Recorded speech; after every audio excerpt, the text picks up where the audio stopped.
Hey, everybody, welcome to another episode of Butternomics. I'm your host, Brandon Butler, founder and CEO of Butter ATL. And today, we got a special guest in. We got the mayor of fitness up in here. Yes. We got the founder and CEO of the Fit Hub here in Atlanta, holding it down, my guy, Ty McMath. Ty, how you doing, babe? Man, I'm great. It's good to be here. Thank you so much. I've been waiting on this one. Hey, man, I'm waiting waiting on on this you one. to pull up in here, man. You know what I'm saying? You just as busy as me. Well, that's a fact. That's a fact. That's a fact. But yeah, it's been awesome just watching the episodes. You've been having some heavy hitters on here. Learned a lot. Hey, man, appreciate it. I know, man, you sent me a couple screenshots. You listen to podcasts. It's good to have you in here. It's like a full circle moment. You know what I'm saying? It is. And I think when we first met, you came over not to work out at the union. Yeah. But to kind of party. Yeah, I came over there for a party. That was right, for a little event. You know what I'm saying? You actually came over to with party. Milk and cookies and everybody. Yeah, Yep. yeah. I was like, all right, we got to get you over here to actually work out. Normally people come to party after the workout. After the workout. But you skipped that part. You know, man, I like to do my own thing. You know what I'm saying? But nah, man, it's good. For those that don't know, Ty, just tell them, man, what is the union? So the union is a hub. I truly wanted to create a space that I felt like fitness entrepreneurs, wellness entrepreneurs, trainers, all this talent we have in Atlanta, they needed a place where they felt like they can truly build and scale their business, whether that's online or whether that's in person. I wanted to create that. And I felt like what better place to do it than on the BeltLine, where you have millions of people coming by, the traffic, just the energy of the city. It just felt right. So the union is a fitness hub created to help wellness entrepreneurs and fitness entrepreneurs build their business at the end of the day. Now, look, man, the BeltLine where y'all are at, man, that's some prime real estate, bro. Ooh, boy, Like, do I know. I got some prime. How'd that come together? How'd you find that location? How did that come together? Oh, man, that's a great question. So in my previous business, I was basically working with developers. So in my previous business, we worked with apartments, multifamily, hotels, and things of that nature. And so I was an early person on the BeltLine. Yeah. So I was walking around when there was no BeltLine and when it was gravel. Yeah. And I remember at one of my buildings that we had, we basically we created these micro gyms, right? And one of the places that we had was a place that was right adjacent to the BeltLine. And in this young lady's back office, it had the map of what the BeltLine was gonna be. So I had a very early view on like, wow, all this traffic is going to be at the BeltLine and all these things. So I had an early view on it. And that was around 2012. Oh, wow. Okay. 2013, when I first started kind of noticing it. And so I always knew that if I had a actual location, I wanted it in what I felt like was the heart of the BeltLine. And then once I started meeting people like Clyde Higgs and the folks from the BeltLine and really understanding like the purpose, I felt like that was where we needed the most entrepreneurs to participate. The real estate, as you said, is so high. It's hard for a solopreneur to be able to build a business there. Yeah. So you kind of have to do it in a shared economy type of way. But they have so many people there that want to participate in whether that's Pilates or yoga or Zumba. So that's kind of why I built it there. But it was just walks with different people that have real estate on the BeltLine, talking to them about the vision, because you don't get in a place like that without knowing somebody. Yeah. And we actually had to convince them to allow us to basically break down walls. Because where we're at, that was 4 different units. Oh, okay. And so we had to get one unit, wait a couple months, then get another unit, wait a couple months, then get the final unit, and then kind of smash these all together. So it was a process of real estate, getting the drawings, architects, license, all those things, but we made it happen. And it took us around 2 years to actually build and lay out and create what you know as the Union Fit Hub right now. Yeah, man, it's an amazing space too. I mean, like even when you look at it, it's interesting to know because I didn't know that part of the story that like y'all had to Mhm. kind of do it in increments like that. Yes. And now how it's all come together was just the architecture is beautiful. It's very nicely laid out, like all the Mhm. stuff. Like there was Thank a you. lot of intentionality that went in all that. Thank you, thank you. Yeah, I knew that we needed a, space, at least 10,000. Hmm. um, because you want to have different disciplines. You want to have like a yoga room. You want to have a podcast room. You want to, especially nowadays, you want to have a place where somebody can really. We have a cafe area. We have a recovery room area. You need place where people can build and grow. So we needed at least 10,000 square feet, but it's hard to find that on the BeltLine Hmm. that's actually open, Yeah. especially where we're located right next to the two urban lakes and Ponce City Market. Normally, you have to kind of fit into a small little spot, and so luckily, the Aaron Goldman, who is the owner of Perennial Properties, he probably doesn't want me to tell him his name, but he's an awesome guy. Luckily, he believed in the vision, Yeah. and he really allowed us to be creative with his space, and we just waited it out. We were patient, so we took one space and then just waited it out and got all of them. Yeah, it's what we call land and expand for There those you that go. don't know. There you You go. get in there, get your spot set up, and then you can kind of spread out. Yep. Now, when it comes to the fitness entrepreneurs, like why did you think that was why did you think that was an important element in Mm. general, right? Like, 'cause are there other spaces like that, or is this kind of something that was been a brainchild of yours for a while that creative and well fitness entrepreneurs and people that are kind of in that space need a place they can also kind of help build their businesses, not just a traditional gym by all senses. Yeah, yeah. I mean, honestly, it was kind of like my why. It was in my heart. Hmm. So, as a fitness entrepreneur, I remember the difficulties of scaling, right? Being a trainer that woke up early in the morning, uh, uh, train somebody from 6 a.m. to 6 p.m. It's hard because you're trading your time for money, Yeah. right? So it's hard to scale those type of businesses. And I was fortunate enough to be able to scale my company. My previous company, we scaled to like 26 different states, and we were in 500 different communities, and we built all these micro gyms. And so we had a lot of fitness professionals that actually was contracted that worked with our company. And so I saw the pain points, whether I was in Austin, Texas, or in Denver, Colorado, or in LA, or in New York. A lot of the pain points were very similar. Yeah. Like they didn't have any place where they can truly build a business. They might have had gyms where they can rent out space, but they didn't have a place where they could truly build a business and build build their avatar. Hmm. Find out where they can actually raise capital, do the research, all these type of things. And in other industries, they were already creating that. So, and in the hair industry, they have like salon suites, and in the food industry, they have ghost kitchens, and we have places like Cross Street Market or Lexington on Krog, and we have amazing places like the Gathering Spot, Rice, Russell Centers. But in the wellness industry, there had never been a place that was built with us in mind. Yeah. And with the union, we say we created the union with you in mind. We were the first actual fitness space to be created for the actual entrepreneur. Most places are created for the members. Right.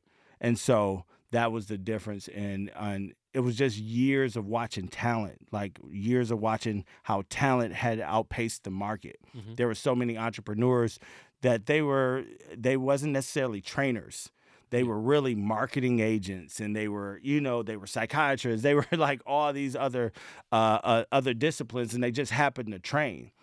And there was companies that was starting like wearable companies, and they were starting technology companies, and they were starting athleisure wear companies, and they didn't have anywhere that they can place their items.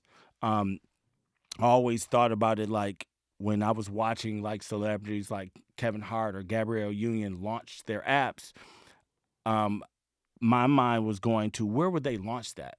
They were back in the day when they were doing their books or their apps, they would go to places like Barnes and Nobles and bookstores and maybe hotels, but those aren't native. Hmm. So we needed a place where they could launch and that was native. And so I kind of noticed that for years in the industry, and you know, I just felt like it was the perfect time to create a space where entrepreneurs can really grow. Yeah, I mean, it's one of my favorite things, or one, when I see people do stuff, or I even think about it all the time, right? I always say, like, when there's a gold rush, there's lots of ways to make money, right? Like, you can go look for gold, or you can kind of go sell picks and shovels. Yep, yep. And I kind Ooh, of feel that's like good. that's really kind of what the union is, right? It's the picks and shovels for the people that do want to go and build a fitness business. And all of a sudden, you have a space, you have resources, you have access to equipment, and so Mhm. you're kind of giving them all those things that they don't, they don't necessarily have to invest in themselves, so they can focus on kind of having the best business. Like, and you had to notice that because, like, to your point, you've been an entrepreneur in the fitness space, you've seen people in the fitness space, you kind of knew this was a pain point. When it was all built and said and done, like, when did it first start working? Oh man, that's a great. When did it first start working? I think it's still we're still in that process. Okay. But I will tell you an early victory. An early victory was watching. It was a young lady. She worked for a pretty popular chain. She's probably taught over 5,000 classes, um, and she was a traveling trainer. And she came to the union and did probably 2 classes. She rented out the space Hmm. and did 2 classes. And after renting out the space and doing her 2 classes, she literally came up to us and was like, I've never had a space where I felt home, that I didn't have to kind of down my brand. I didn't have to like, hey, not put up the tripod or maybe sneak the tripod in and Hmm. record some content. Like she was like, it was almost like you ever give somebody some stuff and be like, no, it's yours. This is actually for you. You're like, you sure? That's how the fitness professional was actually was really kind of coming in, and this fitness professional was like, I've never seen anything like that where we didn't do anything necessarily special for her. Hmm. We just allowed her the space to create. And by doing that, she was so grateful just for the actual space. We're not even talking about the technology. We're not even talking about the cameras, Yeah. the video production, all those things. She was just like wowed by we're actually invited in this space. And that had not been done for fitness entrepreneurs. So for her to feel like this was home was a victory for us because she was our avatar. Hmm. Like she was the type of person that we want to be able to give that opportunity to. And now she's able to create her own content. She's able to do her own functions and have a space to do them, and take that content, take that concept, and then possibly go raise capital Yeah. to go get her own facility, or she can go raise capital to go create her own online. That's really special. So it's kind of cool to see that, but I still think we're learning because we're first. Hmm. And so we're still learning, like what is it? What are the things that some of the fitness entrepreneurs need, and how can we get better to serve the community? Yeah. Speaking of first, like, how did you get your first, customers? I mean, you kind of mentioned that you've been in the space, so I'm guessing that you also knew a lot of fitness professionals, but then Hmm. you also have members too that come in. Yeah. And I think, again, for a lot of people when they build businesses, they don't think about, okay, how am I going to get my first couple of customers in the door, right? So Yeah. when you kind of take it back to that step, how did you get the first, again, fitness professionals, customers that actually start coming in and really believing in what y'all are doing and being a part of it? Yeah, like, so I've always believed like I don't need a place to start selling. Hmm. Like Right. it wasn't like I was like gonna wait till Yeah. we When this is done, then we I can got a start. CO. Now I'm gonna go out there and go get a client. So I was selling the concept and the thought, and we started doing deals with big brands like Lululemon and Reebok and Diadora before our doors was even open. Okay. Because we knew there was a need. There was a need from a brand. There was a need from a fitness professional and a talent. And then it was almost like matchmaking. Yeah. There was matchmaking. So the first thing that I did was go find brands that needed an audience. They wanted to talk to these creators. They wanted to find these creators. So I kind of went that route. So I kind of did the hardest thing first, Mhm. and convinced those brands that we will be a good partner. So before we actually had the space open, we were doing events. And we were doing events on the BeltLine. Yeah. We were doing events outside. Building community. We were building community, like literally starting from the community. We were doing events with Ponce City Market. We were hosting Super Bowl parties and things like that before we had anybody on the treadmill or anybody doing any yoga or anything like that. So we kind of created a buzz before. And so when we finally opened the doors, the members actually came in first, even though we didn't create it for just like you to come in and just get on the treadmill or work out. But the members just started coming in because it felt like it was convenient. The location, obviously, we're 24/7 and you have all these things to play with. But I think the buzz made them come in because we were truly serving the community and we were doing so many things within the community. So they kind of just start coming in. Absolutely. Now, you've kind of mentioned a few times before you were doing this, you were also an entrepreneur in another space. You were building gyms. Like, tell us a little bit about that business. What was that business? Yeah, so that was a company called Torch Fitness and Nutrition. Okay. And so I built that with my wife. We basically found a gap in the market again. So back in, I don't know, 2009, there was huge opportunities with all these apartments that was being built. And where they had a lot of underactivated spaces, and we basically went in and created micro gyms. Okay. So think about it like when you go to a resort or you go to a hotel and they have restaurants and Bobby Flay's this and Oh, yeah. yeah. So like an airport has all these different restaurants. They're activating the spaces, and so we basically did that in the fitness industry. So we created micro gyms. So we would have multiple classes and multiple activations with hotels, apartments, corporate, things like that. And we activated those spaces. And we just found a true niche that had not been done before. And so we worked with developers to build this amenity space.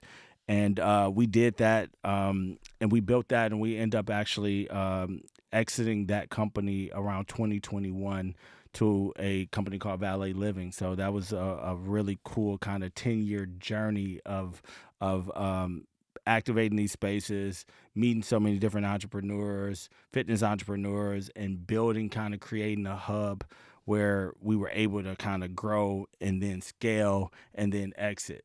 So, it was kind of a really cool story. You make it sound so easy, man. Like, we were just working with developers and building these gyms out. Like, Yeah. how do you even get those kind of relationships? Do y'all have a background in that space? Is that something that you have experience with? Or is it just kind of, again, like organically meeting people and asking questions and building relationships and like figuring out what you got to do to make it happen? The latter. No, I had no industry, like I had no experience. When I went into an apartment, I didn't know the manager, I didn't know a developer, I didn't know an owner operator, I didn't know any of that stuff.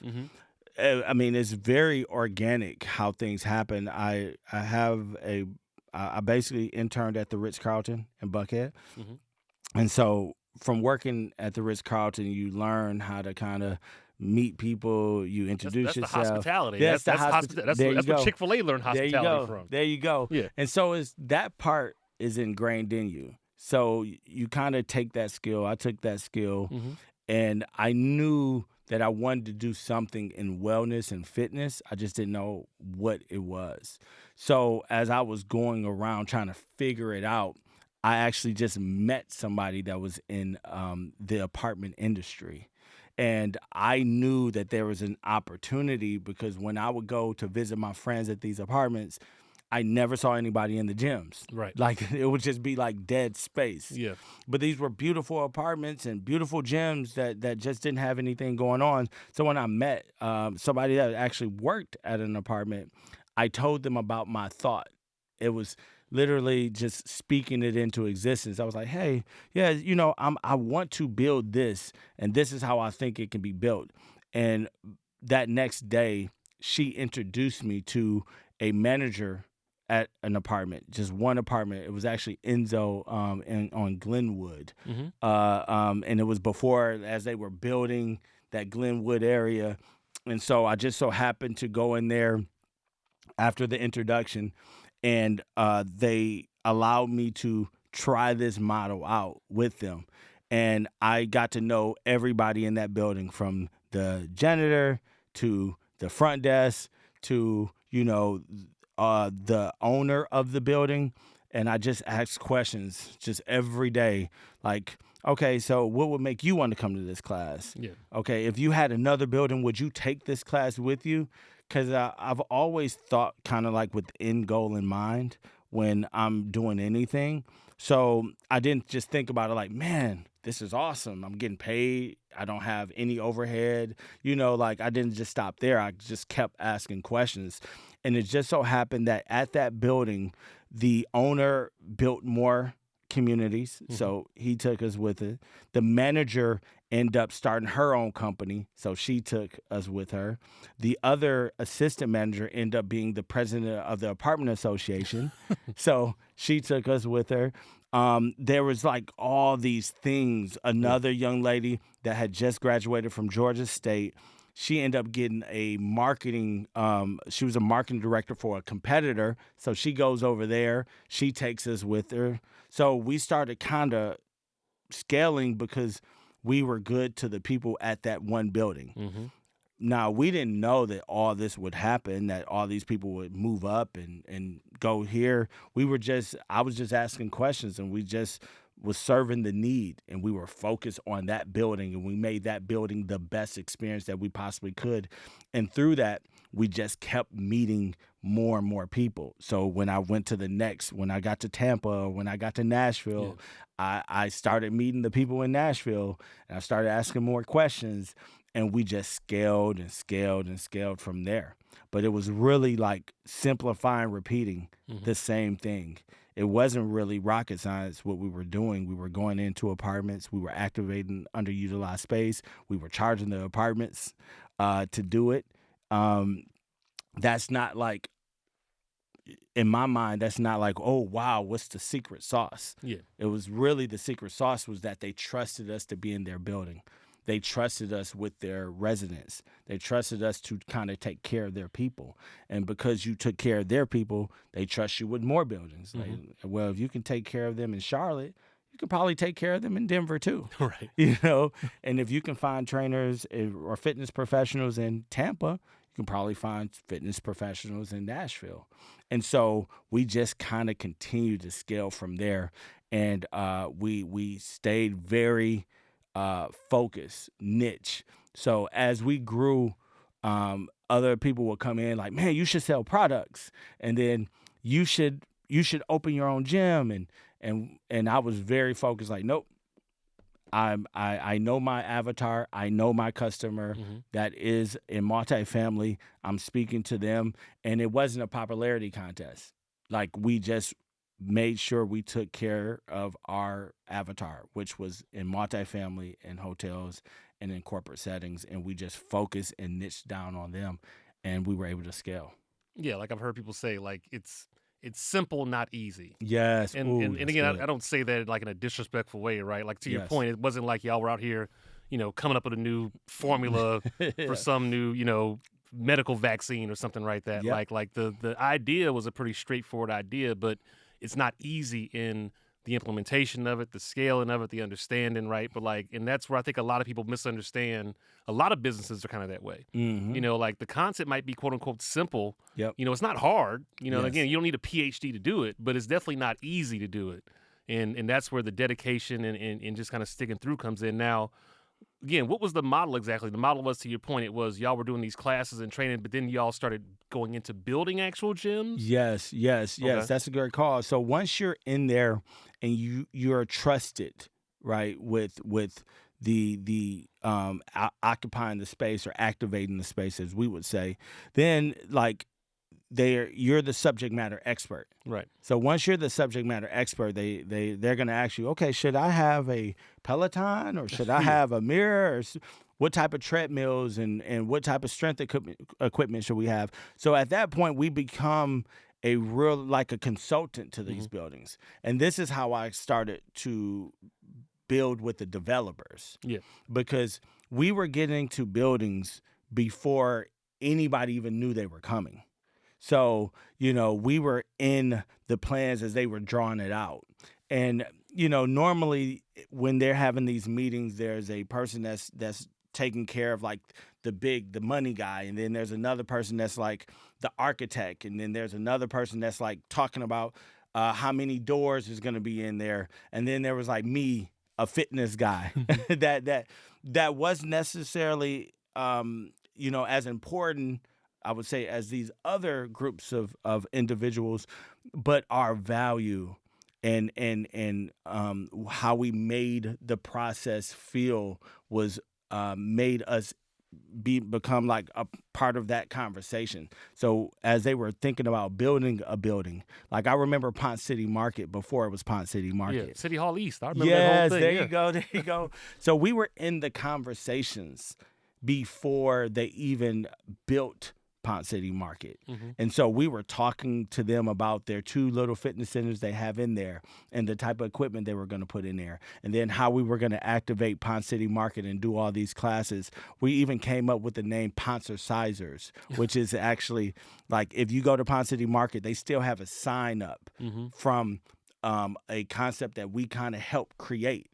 And this is all coming from just doing a couple yoga classes and Zumba classes. Now we're in the actual conception and the strategy. But I think that just comes from just adding value. So we then started outfitting the space, and then we started like really talking about, all right, what do we want this resident experience to be when they come in and when they're leaving? And so it's just kind of continue to stack wins and add value on, to the point where nobody really looked at us as just a brand that's just doing fitness Right. classes. No, Yeah. I mean, that's how these things evolve. And again, y'all built this to a pretty decent sized business. Again, like Yeah. you had an exit, you sold to private equity. I mean, Yeah. it was for more than a couple dollars, which was Yeah. good. You know what I'm saying? Yes, I'm sure yes. that was a good experience. Just what was it like going through that whole process of actually selling a business to private equity? Yeah, yeah. And at that time, for me personally, I didn't know a lot of fitness companies or a lot of fitness entrepreneurs that had sold to a private equity company. So when I was going through it, it felt like a very isolated process, Hmm. because I didn't know a lot of people that I can go to and talk about like, hey, what was your multiple when you Right, right. when you sold, or what were they looking at? So it was truly very organic, similar to how I started the company. When I started thinking about an exit, it was because we had scaled and we had built such a huge pipeline that my wife and I, we would be in Italy doing like working, and we would be like, like Yeah. it was nonstop. And we loved what we were doing, but I felt like it was a point where I was like, all right, we have so much work.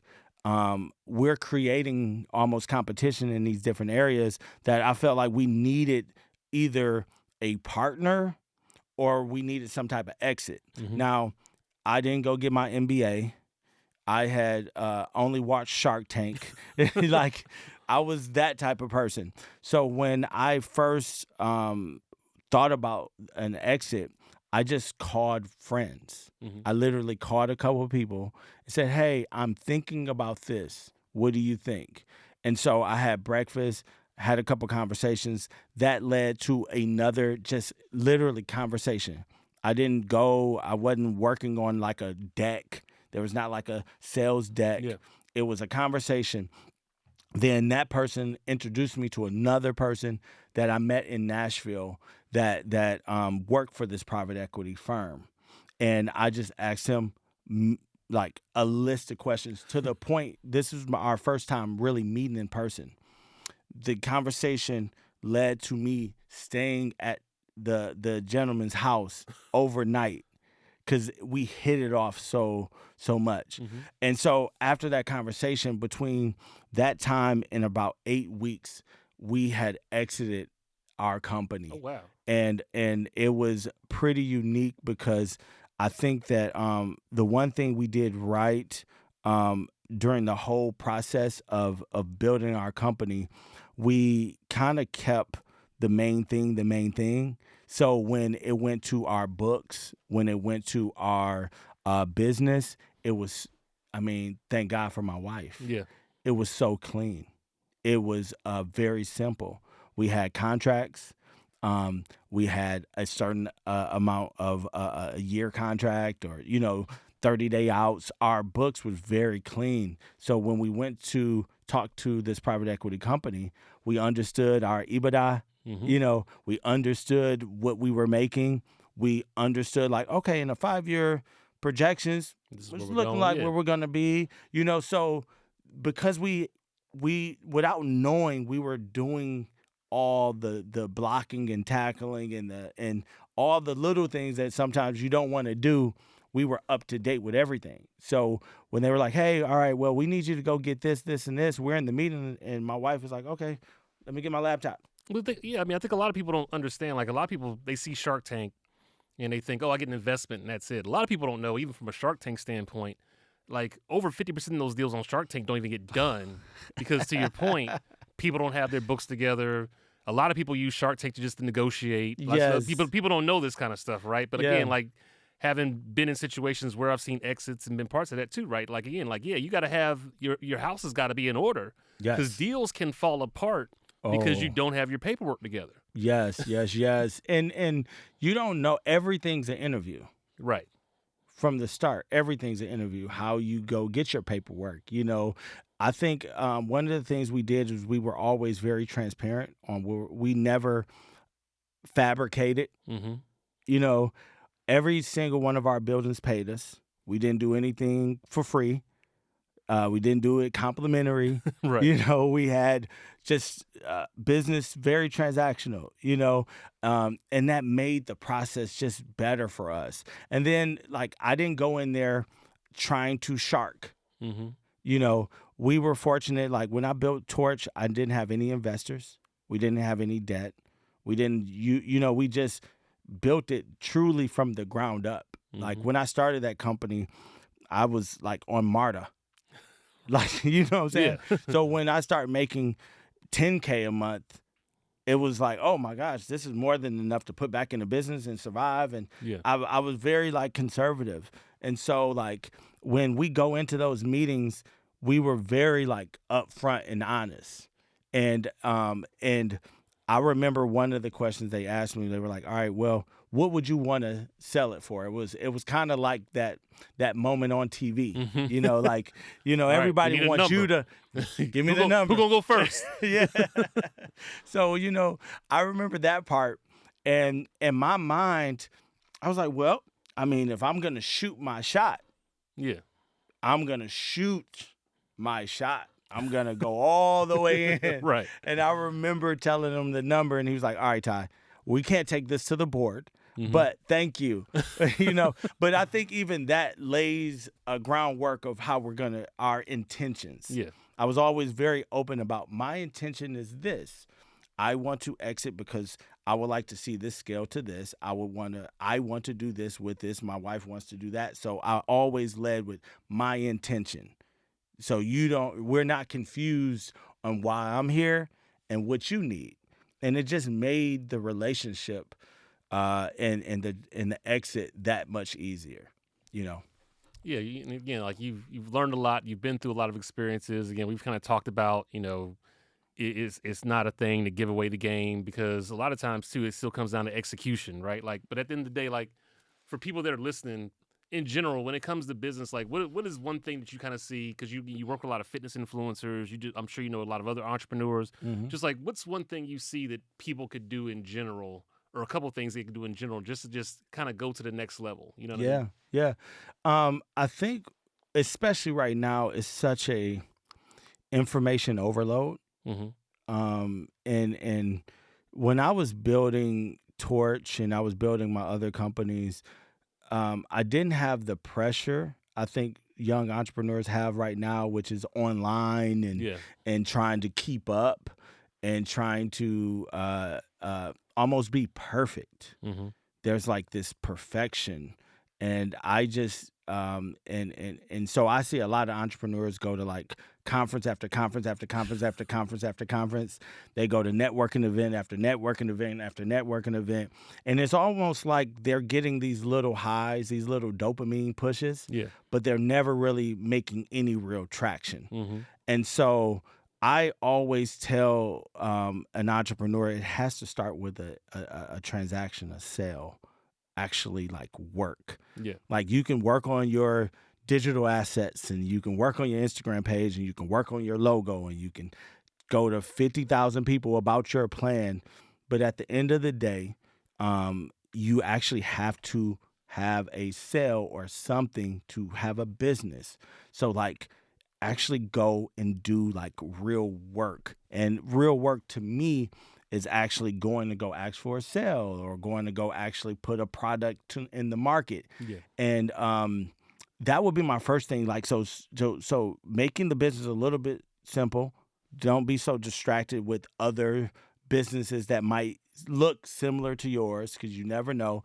And then I think the other thing that I see a lot of entrepreneurs do is kind of like nowadays victories come in many forms because you can have an emotional victory that doesn't necessarily mean money, or you can have an emotional high because people think that your company is doing this or that.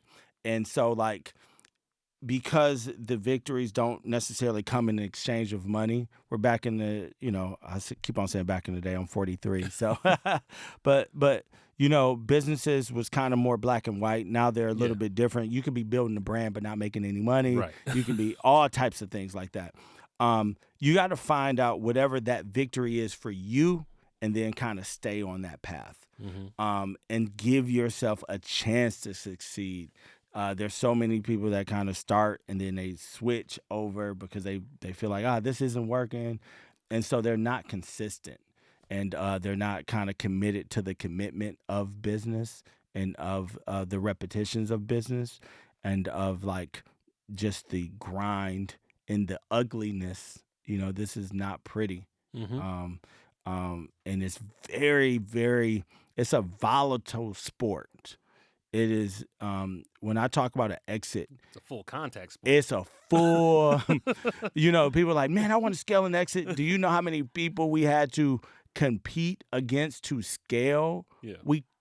You competed every day. There was nobody just led us into Nashville. Like to get into Texas, the market of Texas is a very like local place.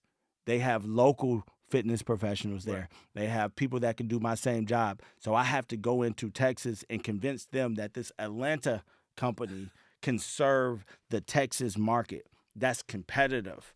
So you have to not, you can't be afraid of competing. And that means sometimes winning. And if you win, that means somebody has to lose, and it might be like, that happens all the time, but I think sometimes we are afraid to compete and afraid to do the things that it takes to compete. Yeah, man. Look, you're transparent about the wins. You're also transparent about the work. Like when people hear this conversation again, like budding entrepreneurs or people that are even running businesses, wherever they're at in their entrepreneurial journey, whether they're thinking about starting a business, they used to call those people, or getting caught up in going to conferences all the time. I got a friend, he calls them wantrepreneurs. Yes, in a nice way, but like I said, at a certain point, you actually got to start making it happen, right? So whether they're on one end of the spectrum or they're working and kind of trying to figure out where to go or how to scale, like what do you want them to take away from this conversation in your journey? Man, I want them to understand that like fail fast. Like we failed when we built Torch. It was not just like, we built it, we got into an apartment, we scaled, we're in 26 different states, and then we sold to a private equity company and we went to go cash in. It was so many failures, and it was embarrassing when I failed. Like people knew when I failed, right? I had to, go, and I remember my dad not even really understanding what I did for a living because I wasn't a trainer and I didn't have a gym. you know, and it was very weird to say, yeah, I do fitness at an apartment. That doesn't make any sense to a normal person that don't really understand multifamily. They don't even understand how to equate that money or Yeah. the math on that. So I would tell anybody that's like paying attention, like really trust your gut, not what you see. Kind of like trust your gut and like be okay with like failing fast and then like pivoting. And that doesn't mean like a pivot doesn't mean like rebrand. Mm-hmm. A pivot can just mean like, okay, I was charging this, now I have to charge this, or I was going after this market, now I'm going after another market. Like that's okay. And that embarrassment that we all feel, and that imposter syndrome that we all feel, and that feeling of loneliness sometimes as entrepreneurs, we all feel it Yeah. at every level, whether you've made 100 million or done a billion or whatever it is, we all feel it. The people that make it through are the ones that can take that feeling, remember, bottle it up, use it as like muscle memory. Okay, I did that. Don't want to touch that stove again. And then they keep going. Yeah. That's literally the only difference between the people that's successful and the people that keep on trying. And as you said, the entrepreneurs. Absolutely, man. Ty, before we get out of here, one question I like to ask everybody is, if there was a Ty McMath billboard somewhere in Atlanta, you could put anything you want to put on it. Any message, any statement. I mean, it could be a promo for the union, whatever. What would you put on this? What message would you put on this to share with the people that would see it? Do the math. Do the math. I think for me, we make things so hard, and in a marriage, in a relationship, in anything, just do the math. Think about it. Like you can, your path can be. It's gonna be hard, as you said, right? That's just life. But I would think like do the math. Think about truly what you want out of this. Think about what you can give out of this, and be very transparent up front on that, and then kind of step into it after you do that due diligence. Don't just jump. Do the math. Think about it, and then kind of go. So that's what I think. Do the math. I love it, man. Look, before we get out of here, please tell the folks how they can find you, how they can support the union, how they, wherever Yeah. they're at, let them know. Yes. So the Union Fit Hub, it is literally the Union Fit Hub on Instagram and all that good stuff. That's where you can find all the exciting things. Mine is Do the Math Guy, but you're just going to see kids and babies and things like that. But the Union Fit Hub right now, we're all over the place. We actually have a 5K with Grove Park, Okay. April 26th. So if you want to kind of feel that in person, please come out. We want to support the Grove Park community and everything that they're doing. But the Union Fit Hub is located on the BeltLine. We do many activations all over, as I said before, like what we're doing with Grove Park. We might even have a nice little 404-day fit time over there too, getting ready. And so you can find us at the Union Fit Hub. For sure, man. Well, look, Ty, appreciate this. Long time coming. I'm glad we got a chance to make this happen. Thank you. And man, congrats on everything, and wish y'all much continued success. Appreciate you, my brother. Thank you. Absolutely. And with that said, y'all, we out. That's the pod.